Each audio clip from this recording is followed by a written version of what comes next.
Every day at American Jewelry and Loan, something walks through those doors that nobody saw coming. But when customers stop fighting the staff and start fighting each other, that's a whole different level of unhinged. This TV. Come on. Excuse me. Nobody clocked in that morning expecting this. A man hauling a TV through the store with a furious woman right on his heels. My $500 TV, and this is the TV he's bringing me. I don't want that. She wasn't asking for help. She was demanding justice. And the man standing next to her knew exactly why. I'm not following the story. So he pawned something? Okay, the story is as simple as this. He pawned my 50-inch TV. Seth's face when he tried to follow that story said everything. This was already too messy for a Monday morning. For $60. Right. I want my TV back. Let me see your receipt. So her TV was gone, the replacement was $60, and she had no money. Somehow this was still Seth's problem. So do you have the money to get out of pawn? No. He's a jerk. He shouldn't have pawned my TV at all. No receipt, no cash, no leverage, but absolutely zero shortage of things to say to the man beside her. Or Now, that's this has nothing to do with me and you, obviously. You have some issues with this guy. He just always messes up. Seth tried to get a word in and got completely ignored. At this point, he was just a witness like everyone else. You mess up all the time. Take that TV. Give him back that TV. Give him back that TV. The moment a third guy stepped in to calm things down, you already knew that was never going to work. That TV. You mess up all the time. He must have liked getting beat up, because this woman whooped his ass all the way in the parking lot. She didn't need security. She escorted him out herself and honestly did a cleaner job of it. You give him back the TV. How you gonna keep selling my TV? A full slap to the back of the head. In the parking lot, in broad daylight, completely unbothered. I'm not playing with you. Duck, dive, do something, man. Byron had seen a lot working that floor, but even he couldn't keep a straight face watching this unfold. Smack your ass again. I love this. Seth's smile said it all. Some situations you just step back and let play out on their own. Sir, another day in the D. If you think a parking lot slap was unhinged, wait till you see a mother pull out a shoe on her own son inside a pawn shop. That's my son. Oh, yeah, excellent. It's my birthday. I'm looking for me a gift. Let me see that. That heart. Sure. Birthday shopping with mom, what could go wrong? Spoiler, absolutely everything. That wouldn't even cost that much at a regular jewelry store. Well, that's okay. I like No, it. we're not regular jewelry. $500, and mom already looked personally offended. Seth knew exactly where this was heading. This charm would cost him $1,500. Well, then you tell me how much you want to spend, and maybe I can work out a better price. Okay. I don't think you should get it. The son tried to step in and got shut down instantly. Nobody in that store felt sorry for him either. This kid's got to start listening to his mother and stop messing with my deal. Where do you usually go shopping? The mall, actually. The mall? Is that where you got those earrings? Yep. She just exposed he'd already blown $500 at the mall. The son had no comeback and no ground left to stand on. Listen, you need to shut up before I knock you the for real. Stop it. One too many shut-ups. And the son finally snapped. Seth's face said it all. This deal was gone. I don't need to be spending that much money in a pawn shop, dude. But wait, so you spent $500 on those earrings? Yeah. They're CZ's. The second he talked back, the jewelry stopped mattering entirely. This was now something else completely, and everyone felt it. But that's bull. How the hell is he gonna tell me that? Look, I don't know who the you think you talking to, boo-boo, but you got me up. She wasn't having a single syllable of it. The store went dead silent because nobody wanted that energy near them. Me like that. All right, dude. I'm your mama. You don't talk to me like that. I don't give a so what? You gonna be out in public acting like you. The shoe came out. An actual shoe in a pawn shop on her own son on his birthday. Be out in public acting like you Don't argue with your mother. Walk. This mother, she's not playing. Security moved in fast because another half second and that shoe was finding a target without question. You talking to? And the girl can throw a fast pitch. I will knock you smooth the out. She was hot. Seth watched a $500 sale walk out the door in real time, and there was nothing he could do about it. You talking to? I'm sorry about that. No, it's okay. I'm Happy sorry. birthday. I will come back tomorrow by myself. No problem. She brought the shoe back out in the parking lot because apparently the store wasn't enough of a venue for her. You really cannot make this up, grown adults throwing down in a pawn shop. hit subscribe because the madness never stops walking through those doors. And tell us in the comments who started it. American Jewelry and Loan has dealt with angry customers, crazy scammers, and full-blown security situations. But nobody prepared them for the day the customers started fighting each other. I was trying to find out because your sign was saying that I can get 30 days of free cash. Hold on, what? The employee looked puzzled, unsure how to respond, until she realized what the customer meant. If you're a new customer with us, first 30 days, you can get interest-free loan. You only have to pay $1 for storage. Maybe it was just a mix-up. She explained calmly, but she still seemed on a different page. But that's not what the y'all sign is saying. You're just misreading it. No, It's you're your misreading problem. it. That's not what the y'all sign is saying. The sign offered 30 days interest-free loan cash for bringing a potential new customer. Simple, right? Apparently not. Bitch, it says I get free cash for 30 days in this mother. You're not getting no free cash. Where does it say that? Who told you to get in this? You did, by I'm screaming. not talking to you. The store had seen a lot, but this went off track fast, and her friend looked quietly desperate. I need my cash. It says it right here. Free cash. Interest-free If I bring cash. my friend, I brought my friend with me. Seth tried to calm things by offering her a way to leave with some money, but it only made things worse. What do you have to pawn? Come on now. I don't have the time. I'm the Instead of screaming, can you read? Read what No, it says. can you read what I can You're read. the man, I can bitch. read. What started as arguing turned into clear disrespect. Seth's patience thinned, and someone else had already had enough. You was waiting to get in that line. You don't have to pawn. Shut the No one wants to hear a pointless argument drag on, yet the other woman somehow made it worse. get in this line. I don't know you, bitch. People don't know you.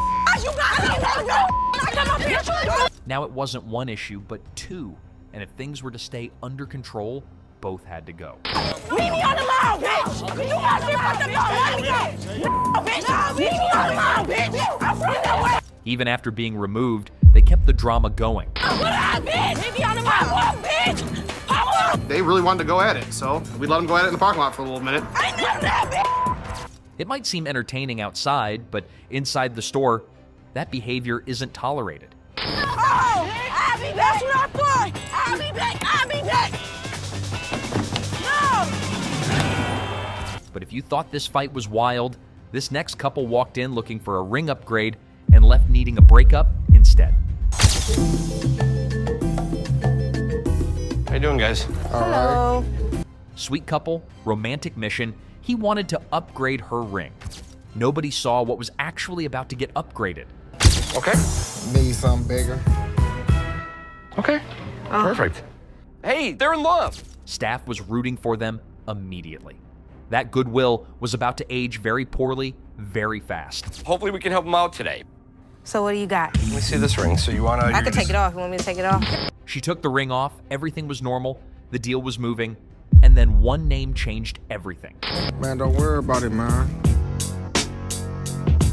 And you said you want to spend about $2,000? $2,000 budget, good selection, happy couple. This was going perfectly for about 30 more seconds. Are you serious? Your cousin? 7 years. You ain't never brung up no Tina to me. Why is you tripping, man? Tina. One name. 7 years together, and she'd never heard it once. His face said he knew exactly how bad this was. Ain't no damn cousin. I'm not gonna keep dealing with this. Whoa, looks like there's trouble in paradise. Staff called it trouble in paradise, but that was being extremely generous. This was a full explosion with zero warning. What you gonna do? What you gonna do? I ain't playing with you. What you gonna do? No, whatever. He gonna. She wasn't asking questions anymore. She was making statements, and he had absolutely nothing to come back with. Whatever. No, you Come on, cool, let's go. man. Let's go. So we're not interested in the ring then? Get off He me. not acting grown. Seth tried wrapping up the sale and got completely ignored.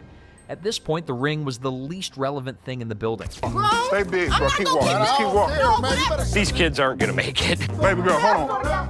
Staff were genuinely trying to hold it together out there, but even they could see this couple was done before the ring was. Calm down.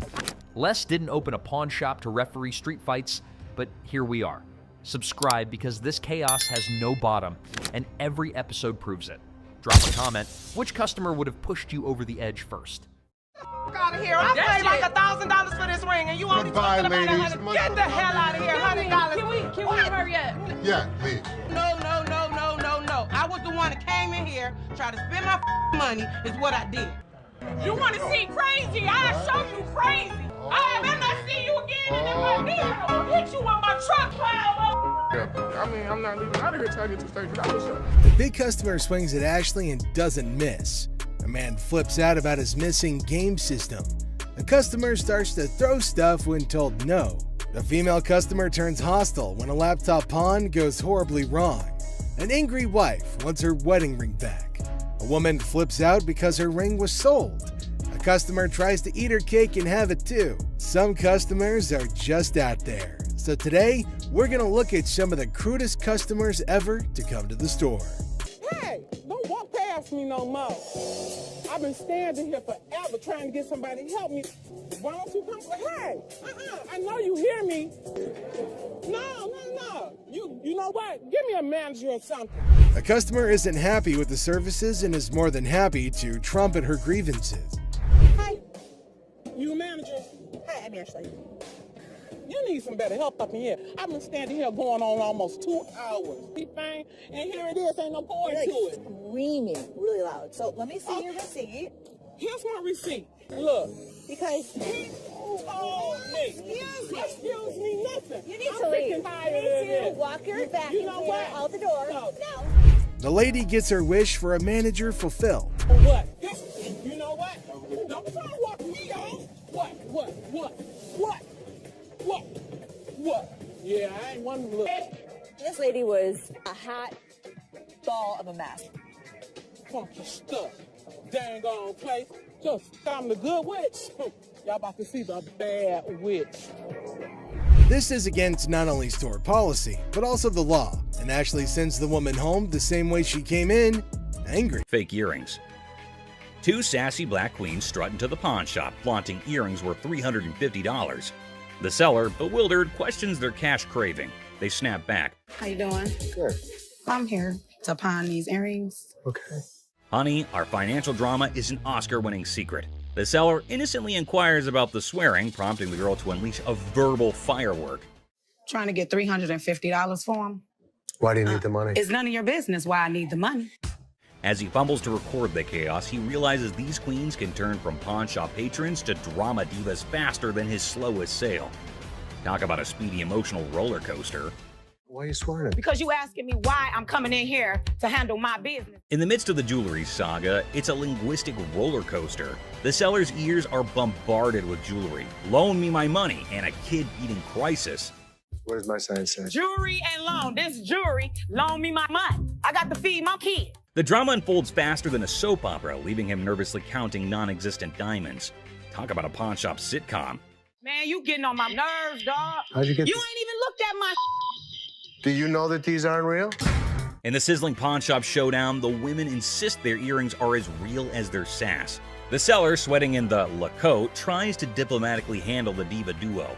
It's a battle of bling, attitude, and a heat wave, all under the watchful eye of leather-clad thermometers. Comedy gold. How the you gonna tell me just by looking at my that they not real? They're not real. As the Queen of Sass declares her exit, she throws shade like confetti. Insults rain down, targeting the seller's wrinkled-up hair and questionable fashion choices.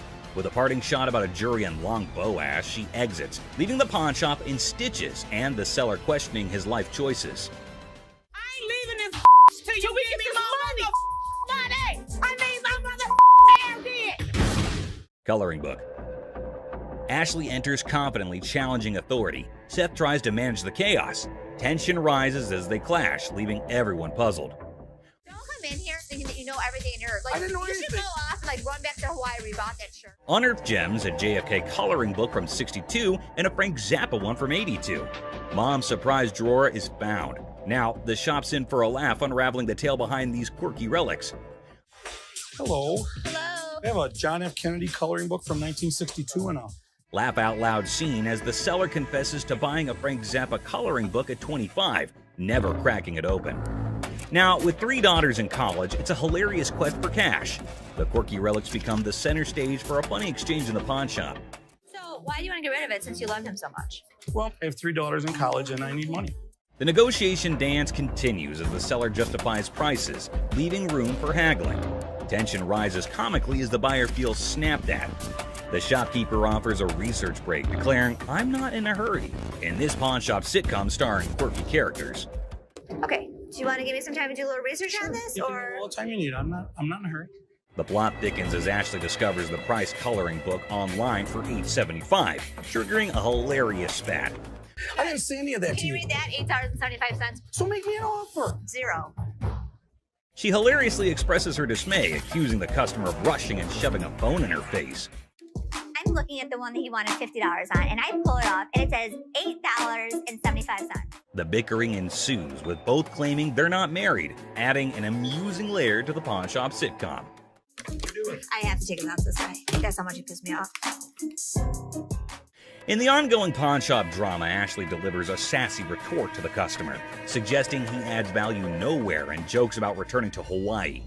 The banter continues as another worker calls out Ashley for being rude. I think you're disgusting and rude. I didn't say any of that Can to you you. read that? $8.75. Leading to a comical exchange where Ashley dismisses them to focus on yourself. The workplace comedy unfolds with quirky characters and witty comebacks. Well, you don't add value to the organization. I have one. Well, thank you so much. But the next Okay. time you sign my paycheck, you can tell me how to work. Parking lot. Or as they dub him, that lady Pakistan. Office drama just hit the jackpot. What? Gambling again in the parking lot. Meet Robert Robertson, the maestro of sports memorabilia, introducing himself to Dennis in a pawn shop saga. The plot thickens as he unveils a treasure trove of Detroit Lions autographs salvaged from his sister's basement flood. Forget superheroes, this guy's heroics involve rescuing signatures during a Union picket line water ballot. All right. Here's Robert. Robert, Nice to I'm meet Dennis. you. Nice to Nice to meet meet you. you, Dennis. Here, I got an item here. You might be interested in. In the wild world of pawn shops, Dennis is hit with a first, an NFL labor strike poster. As Robert pitches his Union picket line relic, Dennis, caught between fandom and frugality, contemplates the value. It's a negotiation dance where even the poster's wrinkles have a say, and Dennis dreams of a dad who'd splurge on a heartbeat. In the battle of signatures, Robert's pitch clashes with Dennis's detective skills. It's a showdown of history versus water stains, where even a tear is more drama than a soap opera, selling history hard, selling water-stained history a comedic challenge. One just like this, mint though, and he got $950 for it. Right, so if that was mint, why would you want $1,000 for this? In this hilarious haggling carnival, the pawn shop pros are on their knees, throwing cash offers at Robert for the water-stained NFL labor strike poster. It's a dollar dance-off with Dennis and Seth, and they're juggling 20s like it's a comedy club. In the end, it's 5 20s that win the bid, leaving Robert with a pocket full of paper and the pawn shop crew high-fiving over their historic steal. $75? No way. Offering you just $100 cash money right now would make it. Gold earrings. In the golden world of earrings, Ashley and the customer embark on a carrot quest. The earrings sparkle, but the price tag dims the shine. The customer eyeing the digits suggests a hilarious plot twist, an exchange proposal that could turn this jewelry journey into a comedic barter ballet. I was looking for some gold earrings. You are in the right department. In the dazzling dance of earrings and dollar signs, the customer flips the script with an exchange proposal.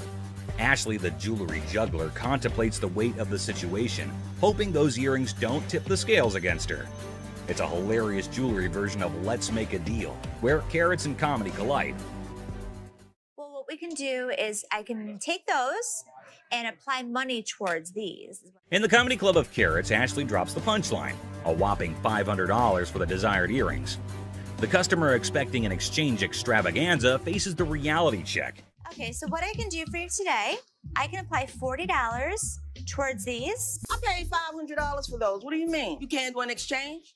Ashley, the weight wizard, spills the carrot beans, revealing that these earrings are more featherweight than a dieting hummingbird. It's a priceless jewelry negotiation that has the audience and the scales in stitches. Okay, I can't give you $500. Why you can't? Because it's not worth. In this comedy climax, the customer unleashes carrot chaos, insisting her earrings are weightlifting champions. The tension escalates as she dubs Ashley Boo, but a touch sets off a mini drama. I know how much these cost, boo-boo. Because you scream that they're gonna give you more money, boo-boo. The pawn shop becomes a carrot battleground, and Ashley's final offer of $175 is the punchline that sends the customer storming out, leaving the jewelry saga in a carrot cloud of comedy.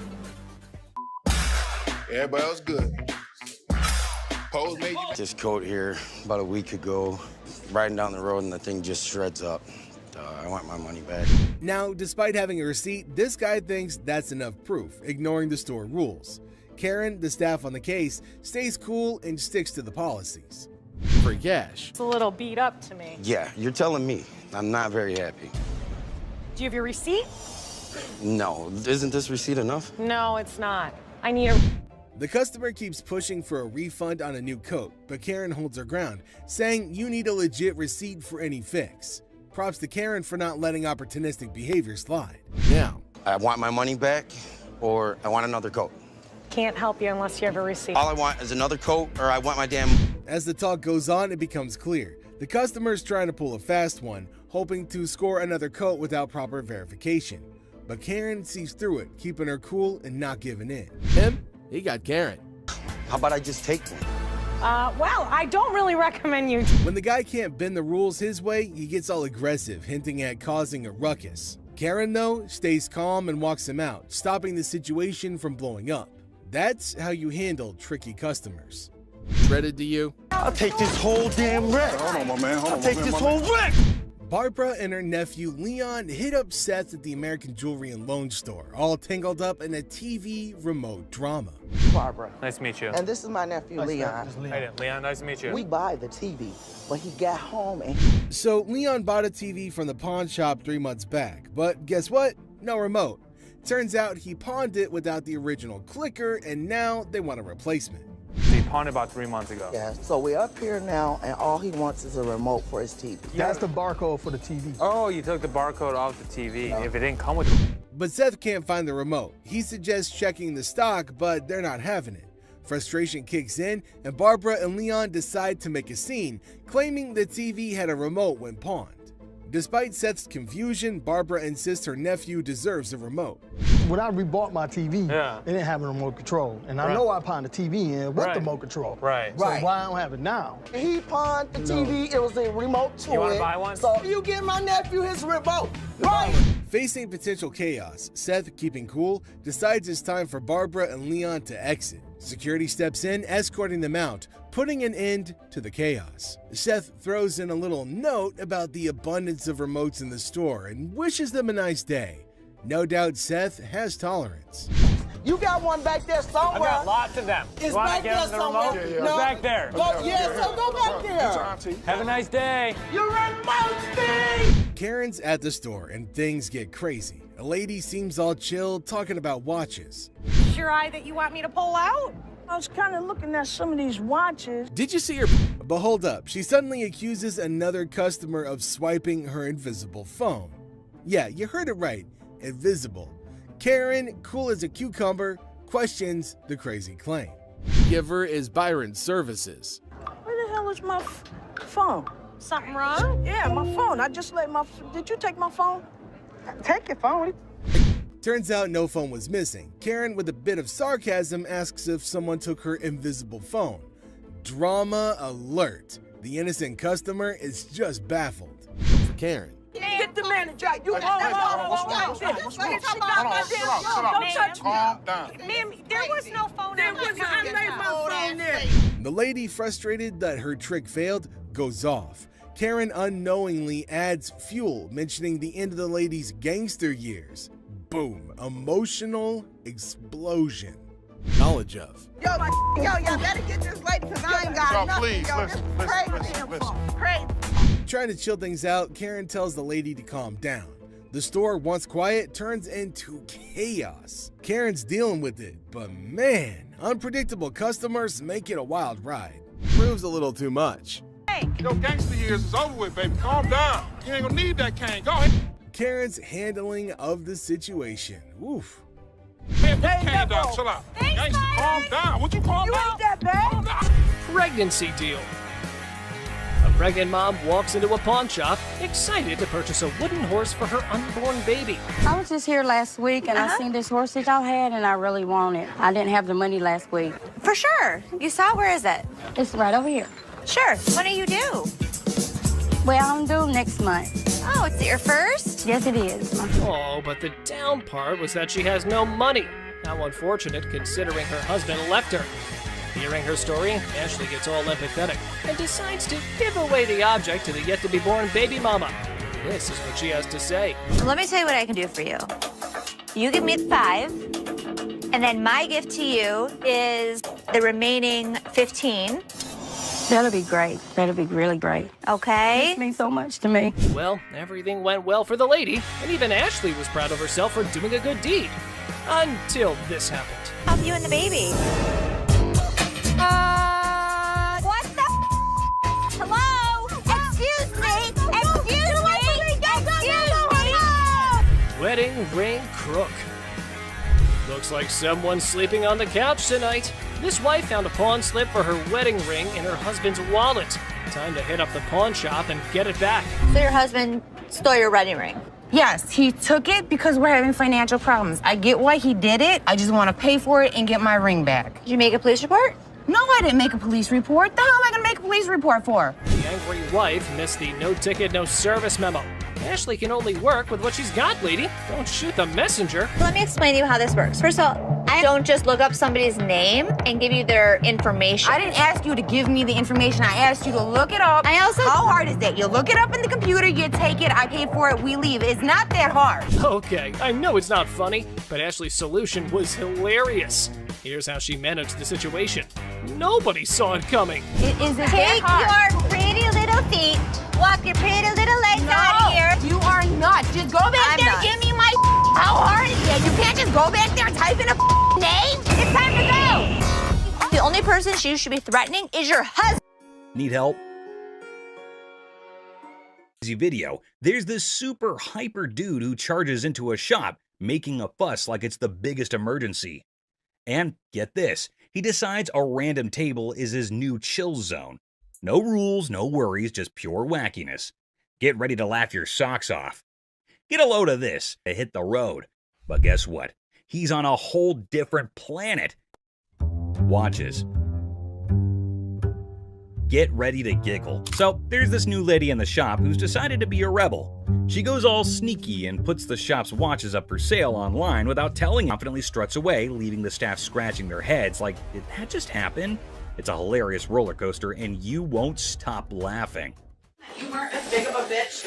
I was wrong. Excuse me? Get the out of here. Get set to lol. This funny video is like a crazy ride with surprises, silliness, and a hint of madness that'll have you laughing without a pause. The twists and turns make it a hilarious and chaotic experience for anyone lucky enough to catch the shop's wild antics. Brace yourself for a good laugh as you watch the madness unfold in the side-splitting comedy script style video. What did she say? That I am the bitch. Get the out of here. Penny pincher. Get ready to chuckle. This hilarious video is all about a super energetic girl trying to convince her super penny pincher dad to hire more security for their shop. She's all passionate like, "Dad, we need extra protection." But oh boy, her dad's like, "Nah, that's just throwing money away." Adding an extra night security guard is an expense we don't need. Dad, I just don't understand. The funniest part? When the argument gets so wild, the girl pretends to be super angry and storms out of the room. It's silly, it's amusing, and you'll be laughing your socks off at their crazy fight. Every single time I have an idea and I bring it to your attention, he then has to walk in. Hold on to your funny bone. This comedy video is pure chaos when the staff walks out, and surprise, the roof is missing. Peeled the roof off? Yeah, they peeled the roof. Yep, someone peeled it away like a giant banana. Imagine the team head scratching in disbelief. Their shop literally got unroofed. The alarm company called. They thought it was a false alarm. Is anything missing? I have no idea. Now, here comes the kicker. They start worrying it might be a sneaky robbery.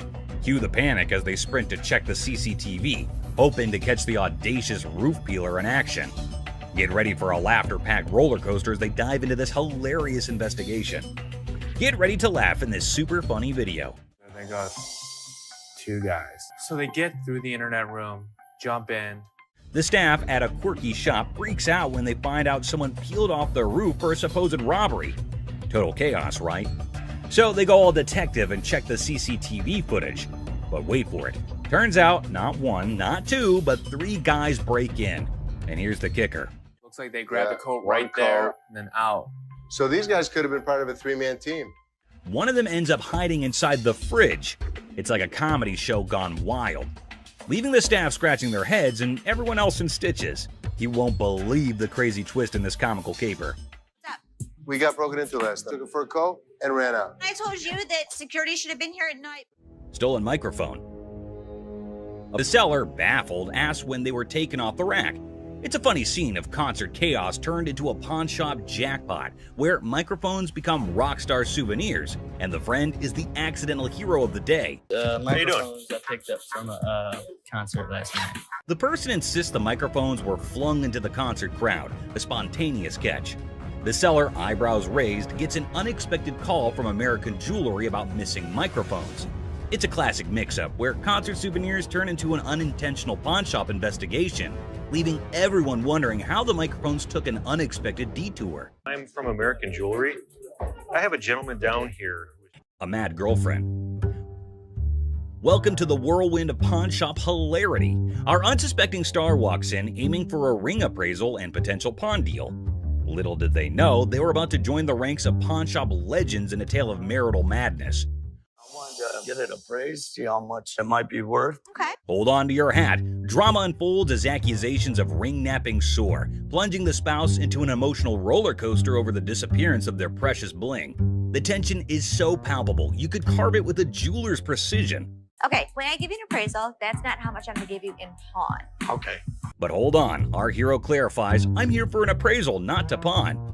Hugh gasps in the realization that pawn shop language got lost in translation. The spouse is in disbelief, and we can almost hear dramatic music building up in the background. You wanted an appraisal on this ring. Plot twist, the ring allegedly transformed into bike parts? Is this a pawn shop or a two-wheeled saga? Accusations fly faster than a speeding bike, plunging us into a marital showdown. Why'd you take my ring? Echoes through the pawn shop halls. Why'd you take my ring? Well, I wanted to see how much it was worth. Our hero is left flabbergasted, caught in the crossfire of accusations and domestic mayhem. I just wanted to know its worth, they exclaim, trying to defuse the explosive situation. But alas, emotions rage on. Yesterday you said you needed bike parts and didn't have the damn money. And all of a sudden you got my damn ring. Unexpectedly, a wild punch appears. The spouse transforms from the drama unfolds. They assert their right to park no matter the odds. Suddenly, I'm patiently telling you, dude, park your spots out. Meanwhile, our hero, undeterred, asserts, I'm not going nowhere, as if the van gods themselves had bestowed upon them a divine parking mission. In a shocking turn of events, our hero literally stops, drops, and rolls on the store carpet, leaving everyone perplexed. The guy in the refrigerator. In this episode of Hardcore Pawn, we are taken to the time when a crazy man entered the shop, and when no one was looking, he took refuge in the refrigerator for reasons unknown. Thankfully, this man had spotted the crazy man and went to Ashley and others to let them know. At first, no one would believe him, but by the looks, he looked quite genuine, so they followed him up to the spot where the fridge was. Still hardly believing the man, they went to open the fridge, and boom! The man was curled up inside, about to make the refrigerator its new cozy little home. I don't know what y'all doing over here. There's some other in the refrigerator. What? The whole situation was so absurd that not a single person in the whole shop could believe that there was a whole person hiding inside there. Good thing that they have security in the shop, so the man got what he deserved. What are you doing? Oh boy. I see you sweating. Yeah. Must be hot outside. No, I was doing karate outside. You're doing karate? And judo. I'm Bruce Lee's sister. Really? Yeah. As the door jingles, a woman strolls into the pawn shop rocking winter clothes in the summer heat. Now she's chatting with Les, teasing him about the sweltering weather. She even claims to be a martial arts pro, throwing around Bruce Lee's name. The banter kicks off with a request for a karate move demonstration. She said she was Bruce Lee's sister.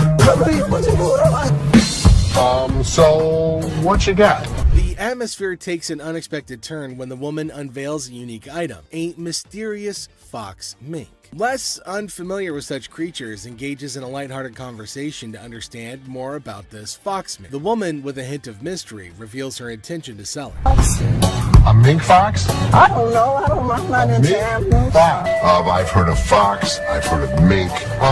So fox mink.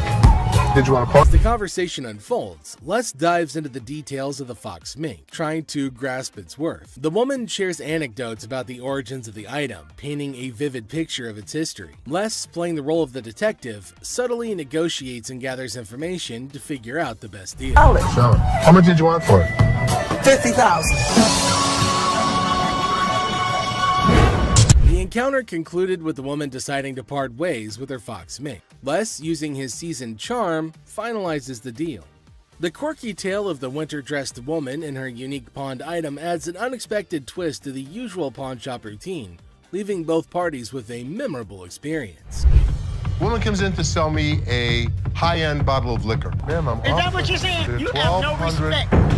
When you want to take a person when they die, fit the liquor inside the bottle. and anytime you're going to belittle a person. Ma'am, I didn't belittle you. As the door chimes, the woman confidently walks in, clutching an empty liquor bottle. She aims for a bold move, attempting to pawn the bottle for a cool $100. Les, with his discerning eye, swiftly rejects the proposal, explaining that a filled bottle would fetch a better price. The woman, not thrilled with the response, raises her voice, demanding respect and expressing her discontent. I'll give you $100. It's not worth more than $100. Especially when you say I wouldn't give you $100. Don't you ever walk up to my Baby, dad. hey, baby, don't point your finger. Life after this, Ma'am. don't you dare ever Ma'am, come in you here are again. in my face. I don't care, you're in my dad's store, and don't you ever think about coming in here You know again. what? Turn your ass around, badass out the door now. Where Ashley steps up like a superhero. Now, she doesn't just cool things down, she straight up shuts the woman down. With confidence, Ashley tells her to leave and never come back. Suddenly, the chaos turns into quiet thanks to Ashley's quick and firm action. Son of a bitch. Where the hell is he? Rich! He's on the floor. People are waiting to pay us for their merchandise. He's not there. We're losing money. I've had Rich's back. In the heart of the pawn shop, Les faces a moment of frustration and disbelief. The absence of Rich, a trusted ally for over 2 decades, leaves Les feeling betrayed. The urgency of customers waiting to make payments adds to the tension, and the weight of loyalty becomes a central theme in this unexpected turn of events. Since the first day he came here, over 20 years ago. I feel betrayed. Didn't I just have an employee meeting to tell everybody that they need to step up on their game? I'm watching you and Bobby J talk to these 2 girls. You're out there trying to sweet talk them, trying to bullshit with them. I'm looking for you in layaway. Where the hell are you? I gotta sit in layaway all day long and just wait for something to happen. As the minutes tick away, the atmosphere inside the pawn shop grows more intense. Les reflects on his long-standing support for Rich, highlighting his sense of loyalty that spans a quarter-century. He recalls a recent employee meeting where he emphasized the need for everyone to step up their game. Disappointment and frustration seep into his words as he confronts the situation, a pawn shop mystery intertwined with personal and professional loyalties. I'm watching you and Bobby J talk to these 2 girls. They're out there trying to sell their jewelry. You're out there trying to sweet talk them, trying to bullshit with them. They end up walking out the front door. You put me in a position that you were the next to go. In this pivotal moment, Les delivers a stern warning to a fellow employee, Bobby J. The scene unfolds with Les observing interactions and attempts at sweet-talking customers. The threat of termination looms as he recounts the consequences of letting down the team. The dialogue underscores the severity of the situation and the potential impact on job security. Tension rises as Les grapples with the repercussions of the unfolding events. Rich, I'm out. Tell your dad to off. You up your job. As the confrontation escalates, Les draws a line in the sand. The ultimatum is clear: compliance or termination. The final seconds capture the raw emotion and frustration of a loyal employee who feels unappreciated and misunderstood. He knew he was in trouble once we walked through that door. Joe, what did you steal from me? Tell me the truth.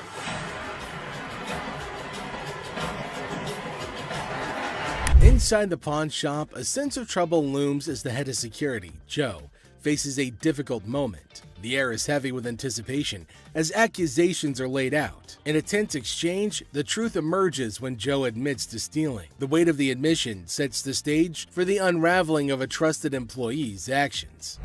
The detectives call in uniformed officers to put the cuffs on. And then he reaches into his pocket and pulls out an assortment of jewelry worth over $7,000.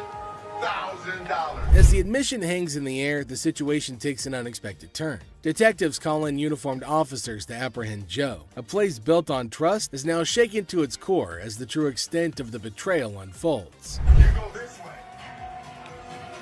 This is my loyal employee, my head of security, guy that I trust. The arrest unfolds and reality sinks in for the pawn shop owner. The disbelief is evident as a devoted employee, the head of security for the previous 3 years, is carried away in handcuffs. The emotional weight of the betrayal is clear in the owner's voice, which expresses the anguish of putting trust in someone who later proved dishonest. If he was, it could be anyone.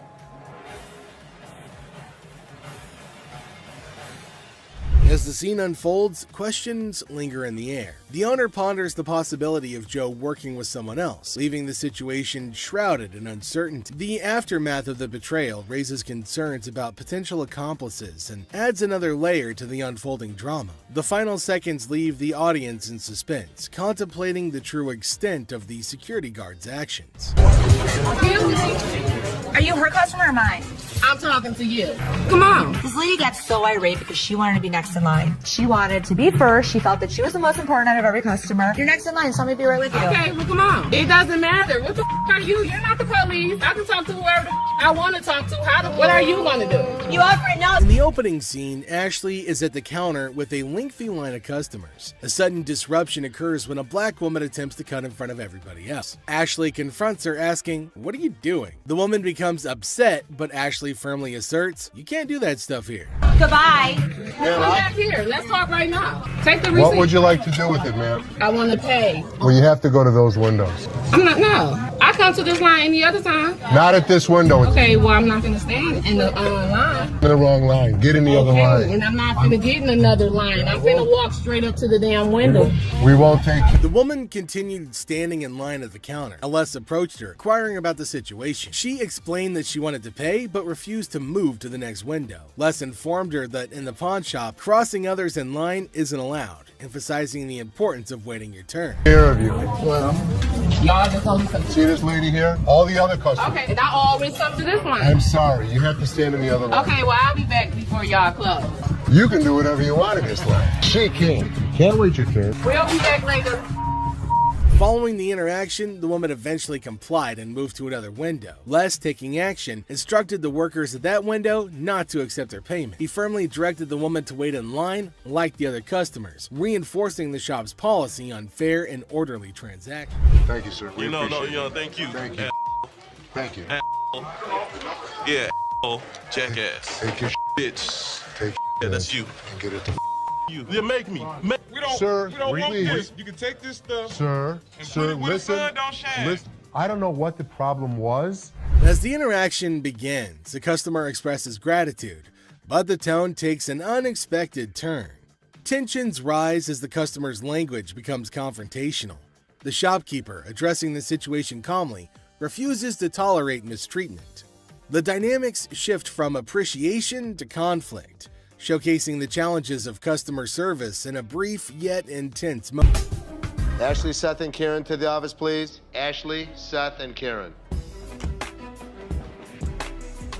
So I got your results back from the secret shopper. Taking care of this customer. What is the first thing you see? 3 rings on the showcase. That's not allowed. Right. So one item out at a time. Now let's fast forward. Told somebody that you'd come back. Like I said, I'd send somebody over. But nobody ended up coming over. Les, the silver-haired sultan of secondhand, calls his court jesters, Ashley and Seth, to the throne room.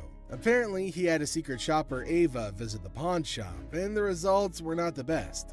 Ashley and Seth exchange nervous glances, wondering if Les is going to unleash his legendary roar or just some good-natured pawn. That you'd come back. Like I said, I'd send somebody over. But nobody ended up coming over. Now, how about this one? Wait till I show you this. I yawn. In front of a customer? Maybe that happened one time out of like maybe the past 20 years that I've been here. That particular day. Les unleashes his claws. He throws Bobby under the bus for displaying 3 rings at once, a cardinal sin in Les land. Then he tears into Seth for taking too long to help a customer, accusing him of being slower than a pawnbroker on vacation. Ashley, sensing an opportunity, crosses her arms and silently whispers, "Uh-oh, somebody's feeling the heat."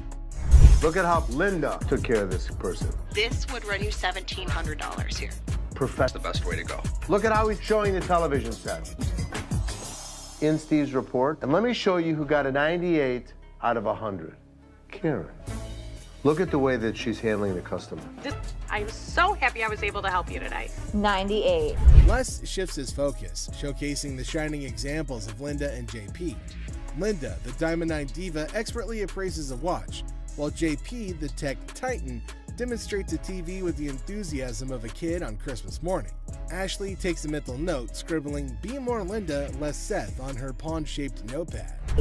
98. The most important thing that we have to offer is customer service. You could learn something from me. A rose near two thorns. Les, I'm just doing my job. I'm very proud of you.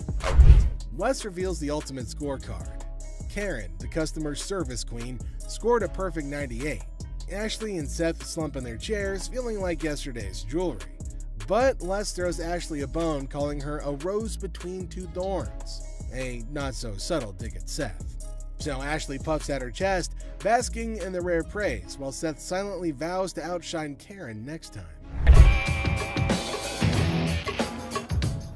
Is there something you need help with? No, I'm just browsing. Okay, sounds good. Anything catches your eye that you want me to pull out? I was kind of looking at some of these watches. Okay. Something wrong? Yeah, my phone. I just let my... Did you take my phone? On the showcase. In a pawn shop far, far away from common sense, a customer's quest for an invisible phone turns the store into a circus. Imagine a magician's act gone wrong. Now add grumpy customers and confused employees. It's a comedy of errors where the only thing missing is the phone that everybody's looking for. Look, I ain't crazy. Damn it, I just laid my phone there. Yo, you better get off because get the manager. You Another customer in the store. You have got to get out. Y'all, please, listen. As chaos reigns supreme, the invisible phone saga transforms into a slapstick showdown. Consider a scene from a stupid action film, but with canes instead of firearms, and insults flying quicker than a swarm of birds. It's like a sitcom on steroids, with each character competing for the title of most absurd performance. I'm out of here, yo. Their business outside. Nobody don't got time for this. Yo, get this old ass. Hey, what's your problem? Oh, my For God. heaven's sake. You ain't gonna need that cane. Go ahead and put the cane down. Chill out. Thanks, Calm down. Yeah, all right. Man, don't hurt nobody. And watch how you use that cane. Shut the hell up. You got grandkids? Granddad. Have a nice day. Now, as the dust settles, the pawn shop resembles a battlefield of comedic proportions. With tempers cooled, the invisible phone remains the elusive star of this absurd show. And when the curtain falls on this hilarious display, only one thing is certain. Nobody's gonna leave with their sense of worth intact. Hi, I'm trying to pawn this train. Yeah, we won't be able to take this. Why you want me to take? Why are you screaming? Because I want my mother money. I'm a boss. That's what I do. Get my money. You're gonna come and get it? One way or another. All right, well, I'll come and give it to you. Yeah.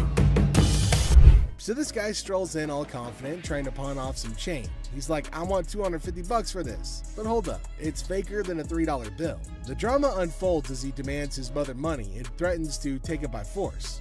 Oh man, well, we got ourselves a boss in the making right here. Where's it at? Back up. Okay. First of all, that's not real.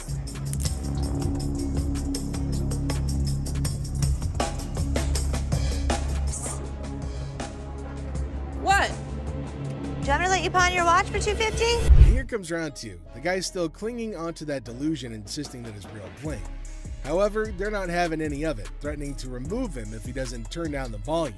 But at least he's willing to compromise. Now, will he finally accept reality, or is he going to keep shouting his way to nowhere? I'll take the $250. Wow. Changing a tone now. Yeah. Want to follow me this way? Thanks for helping me. Well, take a look at that. The guy finally got a soft spot and finally ready to see reason. $250? Yeah, sure.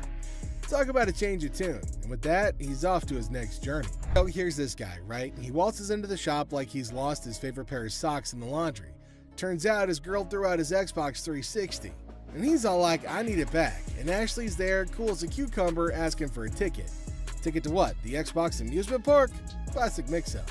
The guy finally bolts, and Ashley's left scratching her head wondering what the heck just happened. Never a dull moment in the pawn shop. Hi, how are you? Got a little bit of a problem. Can't imagine why. My kids were playing around last night, broke my teeth. Now I have no teeth. They broke all your teeth? I had dentures. So they How'd were they playing. bring them? They flushed them down the toilet.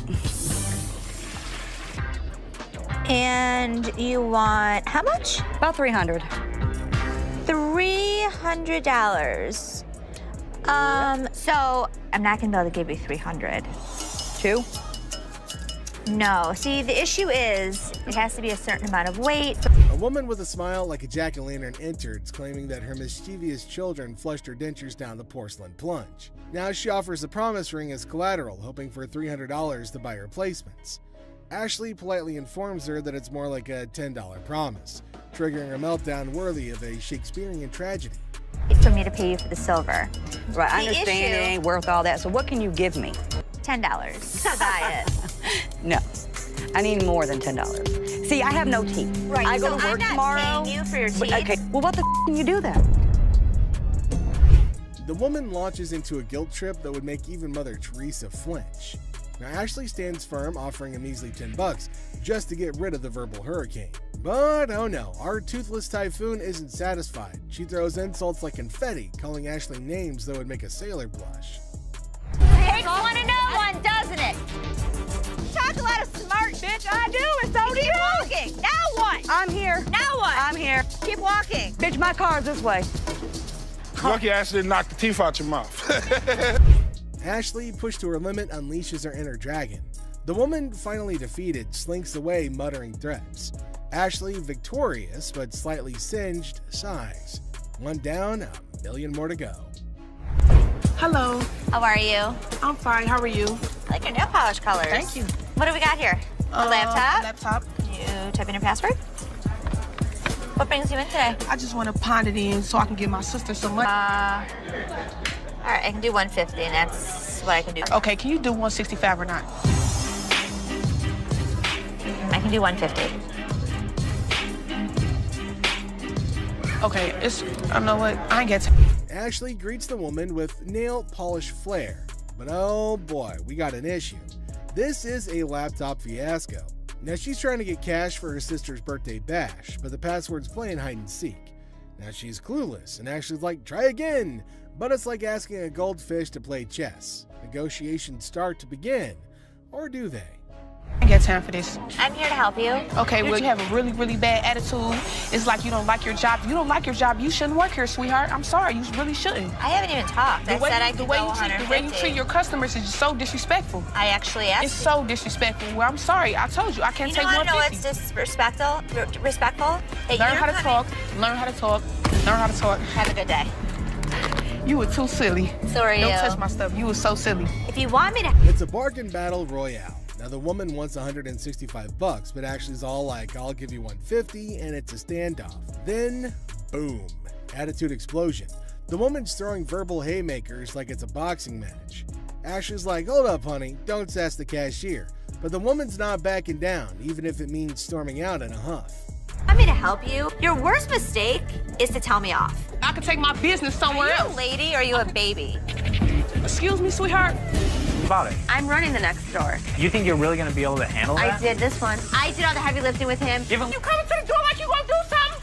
Ma'am, you need to go. You don't know me, bitch. You looking at me like you wanna do something, do something. We give folks of all kind, happy, sad. Bye. Bye. What more can we do, you know? Walk away with a smile. Talk about a grand finale, folks. The woman's on her way out, but not without some parting shots. Now she's throwing shade like it's confetti, calling everyone out like it's a reality TV showdown. But in the end, it's all smiles for Ashley and her crew as they bid adieu to the drama and welcome the next wacky adventure in the pawn shop saga. Back at the pawn shop, and this time we have a surprise because we've got a whole cast of characters in here today. Check out this lady starting off all cheerful and friendly, saying hi to the folks at the front desk. But out of nowhere, she does a complete 180 and turns ice cold. What's her deal? This lady is all like, I totally came by here last month, I swear. But guess what? The computer ain't lying, my friends. The receptionist straight up told her that her precious ring is nowhere to be found. And you know what? It's on her. If she really cared about that ring, she should have shown up way sooner to claim it, but she didn't, so tough luck, I guess. You didn't bring it last month. You brought it 4 months ago. Hands here. This lady just won't accept any responsibility, I tell ya. Hey lady, news is, this is where she's really taking the cake and acting like a complete idiot. And get this, come on lady, it's clearly your fault, not his. Then I gotta say, it's giving me secondhand embarrassment. Just look at the unending drama. Time limit. You made the mistake and did. But what we've got next will blow your mind. So it's just another day dealing with annoyed customers. This lady was supposedly waiting for 2 hours, or so she said. But man, isn't she a little too aggressive? Oh, you gonna ignore me. Can I get some help? Now Ashley jumps in to handle the situation, but this lady won't even let Ashley speak for a single minute. Such a big mouth. You need some better help up in here. I've been standing here going on almost 2 hours. This lady just won't quit shouting, and to be honest, Ashley is so done with it. But you won't believe what this customer does next. It's seriously shocking. Because he told me. Excuse me. Seriously, what kind of lady does that? I get that she's mad, but why resort to getting physical when the manager is talking calmly too? And this lady couldn't handle it, I suppose. You won't believe what she does next. Seriously shocking stuff. This customer walks in claiming she's here to get back the stuff she pawned off. But guess what? Sit. Buy. Not pawn. They were buy. Turns out she didn't pawn anything. She straight up sold it off. Man, this lady is clueless. She doesn't have her ticket and she expects someone to help her out? Seth tries to intervene, but it's pointless because this woman just can't grasp the fact that without the ticket, there's nothing anyone can do. If you bring me the ticket, I'd be more than happy to take care of it for you. I need my... Show me the ticket. I don't have my ticket. Now she's all paranoid, thinking people are trying to deceive her, and she's planning to take matters into her own hands. Uh-oh, that can't end well. At this point, it's best to just walk away, lady. Phone call. A little phone call? I'll be up here to handle y'all motherfucking Who you having? This lady is refusing to leave until her brother shows up to give the pawn shop owners a beating. How messed up is that? Seriously, this woman needs to just shut up. Better be ready. For what? Because my brother's Be gonna ready come up here and to handle do you. what? And there you have it, ladies and gentlemen. These were just a few of the characters who made it onto our Idiot of the Day list. What do you make of all this madness? We want to hear from you. So Thank you. Seriously? You just came right in the middle of my sale like that? We sold it, right? That's right. That's what matters. Yes, it does. I cannot wait till Uncle Les comes back. Well, ask one more time. Did you say get out of my way, you bitch? It's been brought to my attention that you have told Linda to get away from me, you bitch. Prove it. I ain't did nothing. Les is pissed with the gutsy move Tony pulled when he refuses to speak the truth, asking for proof instead.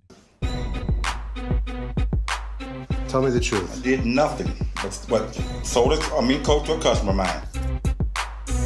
Les tries to make Tony confess by taking what he considers a softer approach. Tell me the truth and you'll be okay. It don't matter. I'm gonna lose anyway. What's the difference to me? Whatever y'all gonna do, man. What kind of attitude you got with me? It ain't you. Come on, man. You know what I'm going through out here. You know what she's doing on purpose. Do I give a as long as you make the sales? I make the sale. After trying one last time, Les manages to get a confession out of Tony. Well, ask one more time. Did you say get out of my way, you bitch? I told him to be a long bitch. Get the real line. Since he confirmed he did violate the rules, Tony bags himself a suspension. All right. See you Saturday. Maybe. Although he successfully delivered punishment to Tony, Les failed as a boss when he refused to try to know what could have led to the issue. How many chances can I give this guy? Ashley, how many chances can I give you? Me? You! Seth calls in Ashley, Seth, and Karen over to his office to go over the results he got from their mystery shopper. While making rounds through the shop, Les finds out Rich wasn't in his post. Where the hell is he? Rich! Seeing that Rich had left the business in a bid for pleasure, Les calls him over for a chat in his office. I'm looking for you in layaway. Where the hell are you? I gotta sit in layaway all day long and just wait for something to happen. I needed to take care of something that was out on the floor. Les threatens to fire Rich, who had been a loyal employee at the shop for over 20 years. Karen attends to a couple who come in looking to buy a ring. Can I try it on? You sure can. It's beautiful.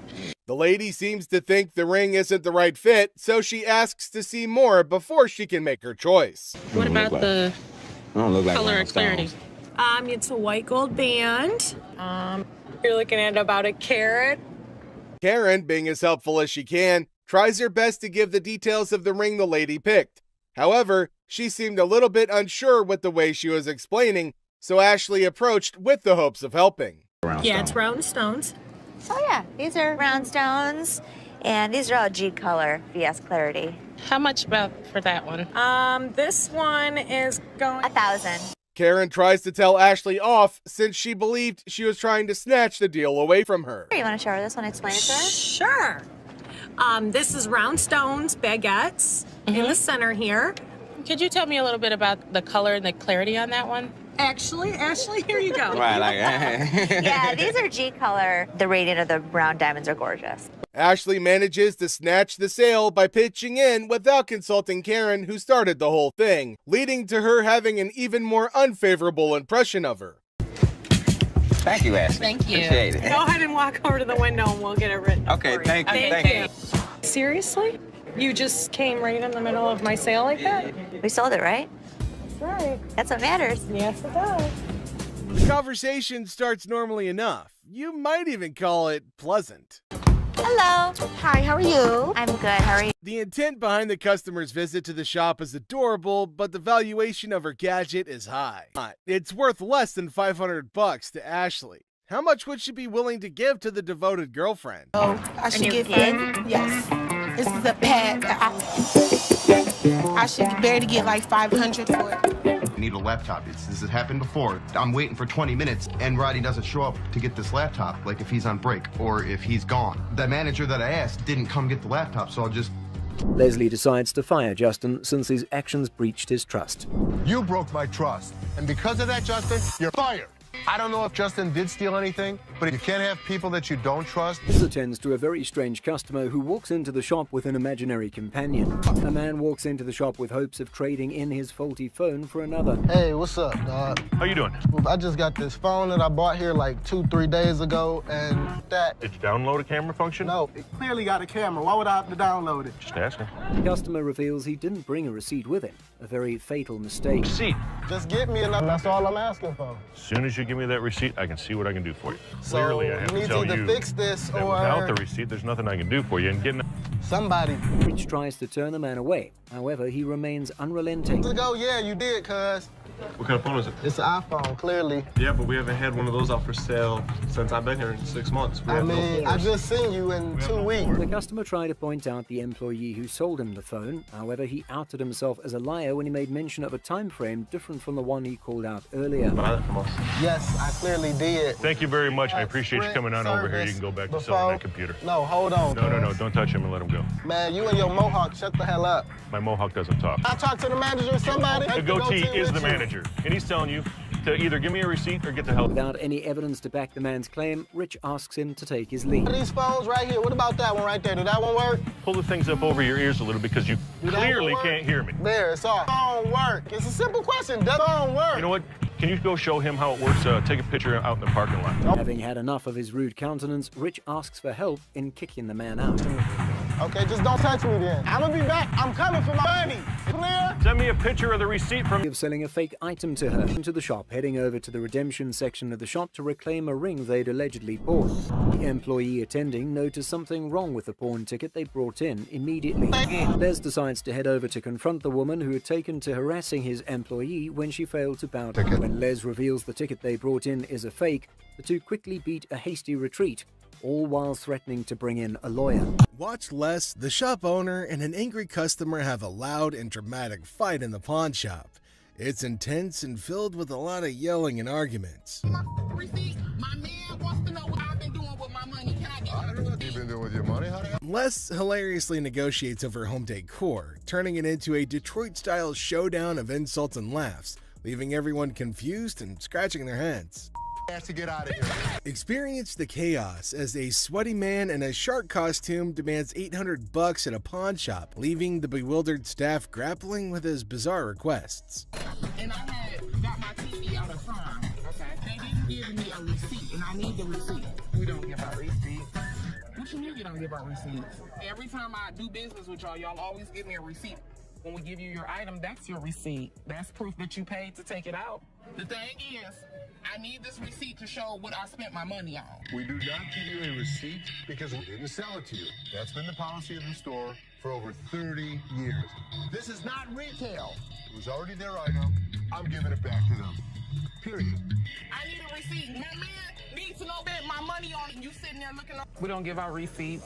Ashley meets Lisa, who claims they're old pals from the pawn shop world. Ashley's face is a mixture of confusion and amusement as she tries to recall Lisa from the past. It's like a game of memory gone wrong, with Lisa insisting that they're besties while Ashley's scratching her head, wondering if she's entered the twilight zone of pawn shop encounters. She had like instant unconditional love for me. She doesn't know me. I'm coming. Lisa's affection for Ashley kicks into overdrive, leaving poor Ashley feeling like she's in an episode of a pawn shop soap opera. Lisa's suggestion of exchanging numbers adds a sprinkle of awkwardness to the mix, like a sitcom scene gone awry. I do like you. No, you lied. I mean, it's just a suggestion. Ashley gives in to the madness, agreeing to pawn Lisa's chain with a smile plastered on her face. It's the kind of absurdity you can only find in a pawn shop where deals are made amidst deliberations of unconditional love and compliments about dental hygiene. And the scene. So, how much did you get on this? I get last time 120. Okay. A bizarre encounter unfolds as a man dressed in a sweaty shark costume barges into the pawn shop demanding $800 for the costume. Identifying himself as Les, the man claims to be a professional mascot by day and a dancer by night, specializing in hyping up crowds for shark fights. His erratic behavior and peculiar demands leaves the staff bewildered and grossed out, especially when he tries to persuade them to try on the costume despite its unpleasant odor. I need my money. What? Hi, I'm Les. How are you? I've been better. It's about 100 What's your degrees, name? say. Greg. Great, nice to meet you. This is Ashley. Hi. You're dressing up like a shark. Is it what you do for a living? Yeah, I'm a professional mascot during the daytime. At night, I'm a dancer. Shark fights. Shark fight. I've never even heard of what this guy was talking about. This thing, it just brings out the $800. That's all I want. This guy is so bizarre. So. Try it on. Real quick. Try it on. Smells. It does. How do you know it smells if it's not on you? Smell it. It does smell. Oh boy. Les persists in his demands, insisting that the costume is unique and irreplaceable, despite comparisons to generic Halloween costumes. To demonstrate its allure, he persuades an employee named Rick to try it on, claiming that it'll make him feel empowered. But then something strange happens. Another worker interrupts, reminding Les of an earlier deal and pushing him to speak with his father. The customer becomes more hostile and threatens the crew with horrific imagery as tensions rise. No, you can't get this in a Halloween. Does this look like a Halloween costume? There's only one of these in the whole world. $800. Hold on, you're missing something, dude. You're missing the speedo. Oh my God. When a customer's actions become intolerable, a tumultuous altercation ensues, setting off a dramatic sequence of events. The crew doesn't know what to do with the sweating half-naked man because nobody really wants to touch him. The staff ultimately gets Les to leave after a lot of berating and threatening, but not before one last round of obscenities and threats. Ultimately, the customer storms off, leaving behind his costume as a bizarre reminder of the chaotic encounter. Nobody knows what to do because nobody really wants to touch this sweaty, scrawny lunatic. Come here, I'll talk to you in here. Come here. Thank you. Come here. Don't This hospital, right? This cemetery. Which one you want? pick it. You pick. You pick I it, beat mother. up your side. Pick it, mother. Do it. Hey. The sassy black woman strolls into the pawn shop, her demeanor already hinting at frustration. She approaches Ashley, the pawnbroker, with an air of annoyance evident in her voice as she recounts her misfortune of having her car vandalized. Pawned my necklace, kinda pissed off, you know, some little hating ass bust out my windows of my car, she vents. Now she's here to cash in on her necklace, a purchase she once valued at $400, now looking to squeeze out $200. But Ashley's response isn't what she expected. Instead of a quick agreement, Ashley questions her authenticity of the necklace's diamonds, setting the stage for tension to escalate. My necklace, kind of pissed off, you know. Some little hater ass bust out my windows in my car. That's why I'm trying to pawn this necklace. I paid $400 for it. I'm looking to get $2. What you think? Why you say that? I just said, Oh. So when you bought this, what were you told that it was? Diamonds. They're not. Them real diamonds, boo. I just told you how to piss up. And you telling me that you ain't gonna give me $200? The customer's irritation boils over as Ashley challenges the necklace's legitimacy. First of all, you're coming in here with an attitude, Ashley asserts, further provoking the already incensed customer. The situation teeters on the edge as the customer warns of repercussions from her youngins in the neighborhood. But just as tempers flare, the security guard intervenes, attempting to defuse the escalating confrontation. However, the customer's retort, claiming the diamonds are breathing, only adds fuel to the fire, exacerbating the friction between her and Ashley. Okay, first of all, you're coming in here with an attitude. I don't get. Well, I'm not interested in this. If you keep playing with me, I'm gonna get real mad. This is a recession. Hey, I need the mother money, all right? Is you gonna give me the money or not? I got some young to come in the hood, tear this up. What are you gonna do? Is that the security guard? Let me explain to you something. This is fake.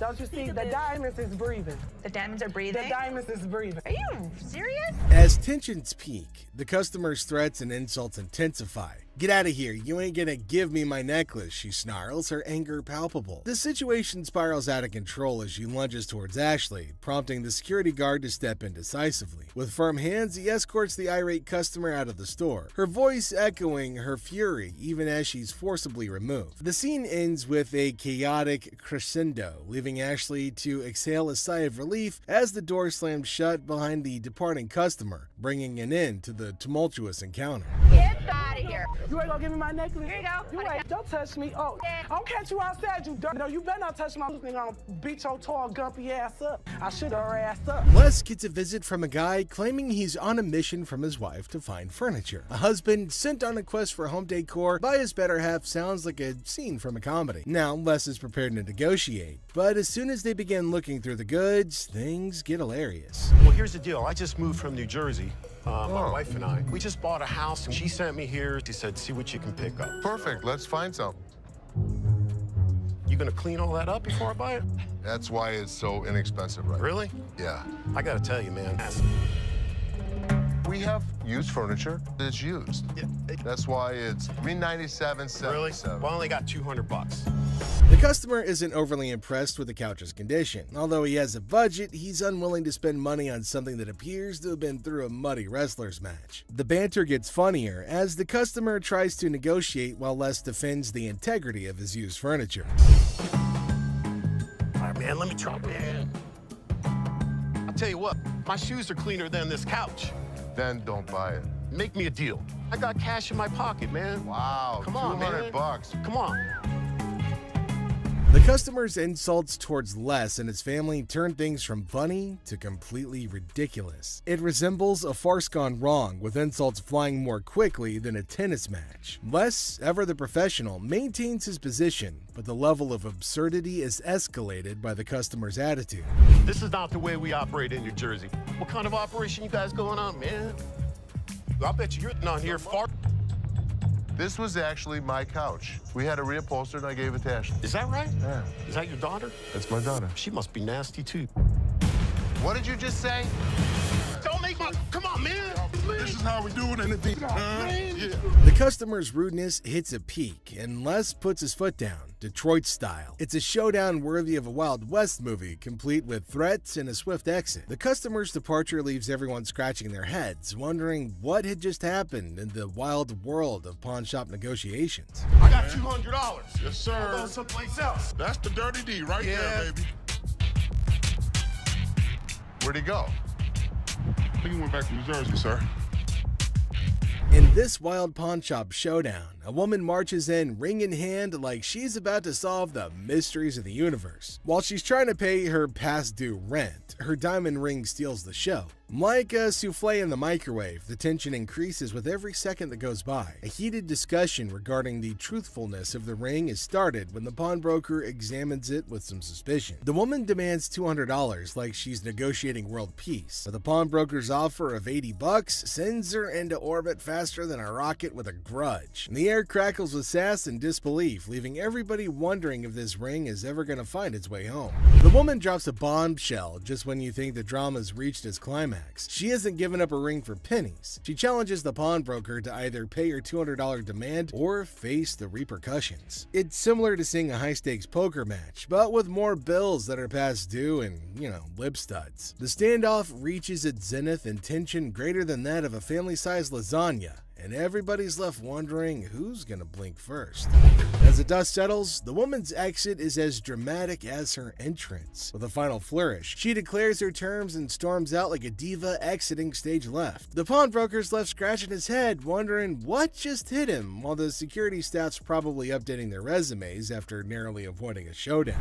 Man, I don't accept that kind of behavior.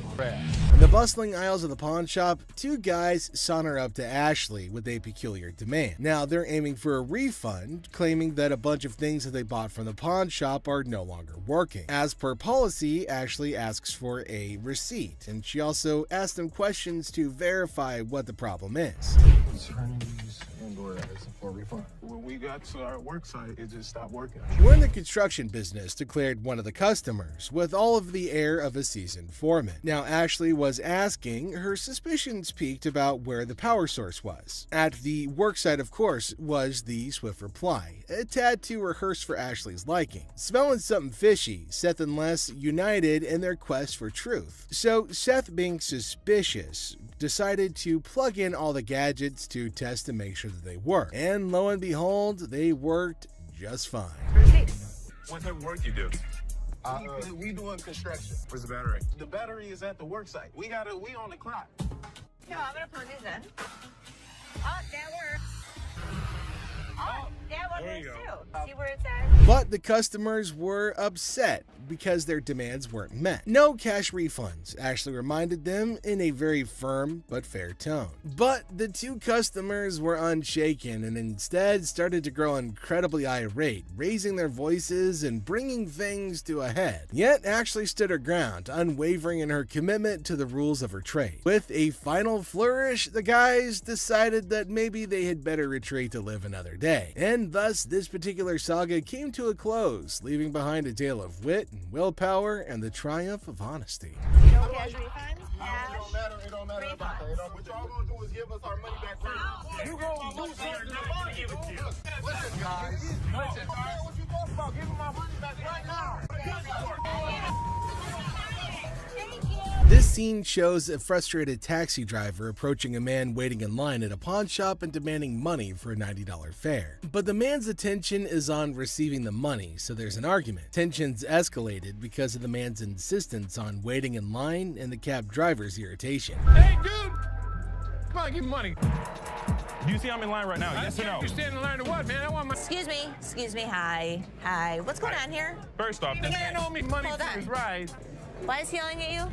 because I owe him money, I am in line to get the loan for the car. The situation takes a comedic turn when a third party, including Ashley and Byron, unaware of the initial conflict, intervenes. Confusion ensues as they try to understand the situation, with the cab driver emphasizing his need for payment while the man remains determined to wait for his turn in line. The introduction of the man's girlfriend in the cab adds another layer of chaos to the mix. Report? Yes. Okay.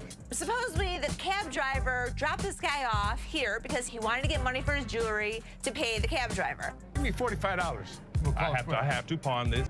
Just wait, you can wait. No, I ain't waiting no more. I'm gonna get this woman and get her the hell out of the car and I'm gone. What woman? You have a woman in the car? Yes, I do. That's my girlfriend. He's asking you to wait 5 minutes. No, I'm out of here. Okay, then you can go. I'm gone. Okay, go. The cab driver chooses to take matters into his own hands as tensions escalate and violently extracts the man's girlfriend from the car. The man objects, and things quickly get out of hand, with the cab driver and the man at odds about taking the woman out. The taxi driver is demanding that the woman get out of his car, which makes the whole situation even more ridiculous. All right, come on, get out of my car. No. Come on, get out now. The next thing I know, the cab driver is pulling this girl out of the cab. Hey, get your hands off. Get your hands. Hey, get out now. Hey, get your hands off. Get your hands off. Don't touch it. Don't touch it. Don't touch it. Get out. Don't touch it. The conflict reaches its peak when the man's frustration boils over, and he threatens to drop the cab driver like it used rubber. Eventually, cooler heads prevail, and the man offers a solution. The cab driver can recover his fare and avoid more conflict by having another cab call. There's never a dull day at the pawn shop, to be sure. I told you I was going to pay for it. Yes or no? What are you going to do? You want me to drop you right here? I'll drop you like a used rubber. Sounds Get in your car and go. Get in your car. You know what? I have the best idea. I will buy you a cab. He can be out his money because he's demanding it. The boyfriend got in the taxi driver's face. I don't blame him. You don't touch somebody like that. In this episode, we've got Les who's greeting a customer. Now, the customer is looking to sell a TV and asks how much Les is willing to offer. Les mentions that they typically sell similar TVs for under $250, which prompts the customer to express her desire for $500. Les naturally balks at the request, stating that he can't offer that much. But the customer then starts negotiating, asking what she needs to do to get the $500 that she wants. Hi, I'm Les. Nice to meet you. Sure. I'm looking to get rid of this. How much did you want for the TV? I want $500 for it. That's what I was thinking. We actually sell them for under $250. Okay. So I could give you 100. 100? 100. I need $500. And I wish I could give you 500. What do I gotta do to get you to give me $500? In a comedic turn, the customer suggests her breasts as a bargaining chip, asking if they're worth $500 to Les. Les, to his credit, responds with a little bit of a bemused expression, indicating that, sorry lady, they're not. The customer confidently asserts that her breasts are valued at $7,500, but Les remains unimpressed. He remarks on her attempt to negotiate with her boobs and expresses disbelief at her strategy. The customer, undeterred, insists that she'd never play dumb before provocatively suggesting that she's all there by flashing her breasts. Are these worth $500 to you? Not really. No, these aren't worth $500. Really? There's $7,500 for these, okay? $7,500. I want some. He was one of those people that tried to negotiate. What can I say? Les maintains his professionalism, refusing to be swayed by the customer's unconventional tactics. He humorously remarks that anybody who flashes their breast in a store must be all there, to which the customer confidently agrees. However, Les ultimately declines her offer, suggesting that she go elsewhere. Oh, I am all That's there. what I just said, and I could see. All there. You were all there twice. You. Thank you. Forget it. Thank you very much. In the chaotic morning hustle of the pawn shop, Les notices a shady character browsing through merchandise with dubious intentions. Approaching him, Les demands an explanation, only to be met with a flimsy excuse about being kicked out of his mom's place. The guy then tries to pawn items off as coming from his mom's basement, but Les sees right through the charade. Now tension rises as insults fly, setting the stage for a showdown between Les and the would-be thief. Les throws the guy out of the store because he's tired of his antics. But when the man won't go, Les has to call in reinforcements. Enter Byron, the burly bodyguard, who snatches the man and carries him expertly out the door. Byron manages the issue with the dexterity of a bulldozer making room, making for a show-worthy scene. But just as Byron is leading the guy outside, his pants decide that they'd rather pull around his ankles, exposing a little bit less than friendly underwear. But that's just the icing on this whole dumpster fire of a day. As Les sees the guy's humiliation happen, he can't help but laugh. And without warning, another day at the pawn shop comes to an end, leaving us all to wonder what mischievous adventures lie ahead in this crazy world of wheeling and dealing. The scene starts with Ashley getting a bit annoyed, telling the customer not to test her patience. Now she's in a hurry and warns them to speed things up. Then the customer tries to copy Ashley by snapping their fingers, but Ashley quickly shuts it down. She acknowledges the imitation, but firmly puts them in their place with a clever comeback. Even though they're joking around, Ashley still shows that she's in charge and she's not going to be disrespected. Don't get me, I'm gonna get very, very angry right now. Okay. And if you can like hurry it up, then that's better. I can. Hurry it up. Okay, you ain't gotta snap the fingers, sweetheart. I was just imitating you. Okay, but you ain't gotta go that far. You behind here. Oh.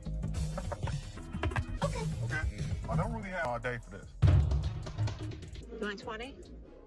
I want 40. Things escalate when Ashley catches the customer imitating her again. This time, she's not as amused. With a mix of annoyance and humor, Ashley tells her to knock it off. She's not playing around anymore. Finally, she wraps things up with a funny twist, saying goodbye with a playful fake travels instead of the usual safe travels. It's a perfect ending, showing Ashley's authority and humor all in one. Safe travels. Safe travels. The customer, hopeful for a good deal, brings in an item to pawn. Despite his expectations, he's offered only $20, leading to frustration and disbelief. Yeah, man, I'm trying to see how much I can get for this. I'm trying to get at least 100 for it. I have got 20 times, but I won't be able to get that for it. So how much can you give me? $20? Hell, you I'm more or less healthy than anything. Man, I'm gonna need more than $20 for this, man. Les throws the guy out of the store because he's tired of his antics. But when the man won't go, Les has to call reinforcements. Enter Byron, who snatches the man and carries him expertly out the door. What's your offer, Jay? 20, which is probably more than I would even offer him. I need my money. I understand. Need at least $100 for this. You paid $200 for that, I overheard? Yeah, I mean, really, you paid $200. I'll sell you like 4 of them. I need more than $20.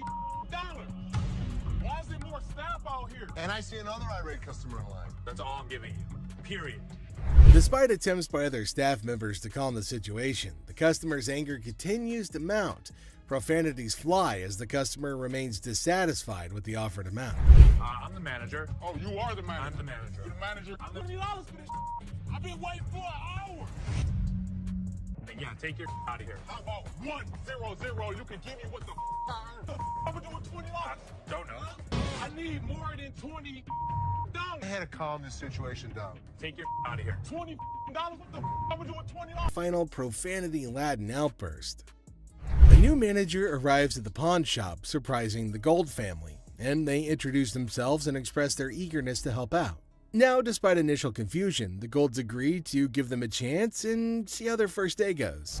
When I worked in sales at a bank, I was in charge of tailoring the products to the customer's wants. So I'd like to think that marketing is one of my strong suits. You like those? Like I said, they're durable, very inexpensive. What do you guys want to do? Did you want to purchase or put them in layaway today? Definitely. All right, I'm so excited. I got my first sale. So what do you think? I love it, but I'm not really sure how comfortable Ashley is about me coming in. You know, I'm really not worried about Ashley. Did you know about this? Good luck, Ash. Have fun, co-manager. The new manager showcases their sales skills, confident in their ability to tailor products to customers' needs. Despite their apparent enthusiasm, several family members question the comfort level and suitability for the position. He's teaching her the business. Teaching her to take over? They're not going to get more than $1,500 anywhere else. I can guarantee that. Great.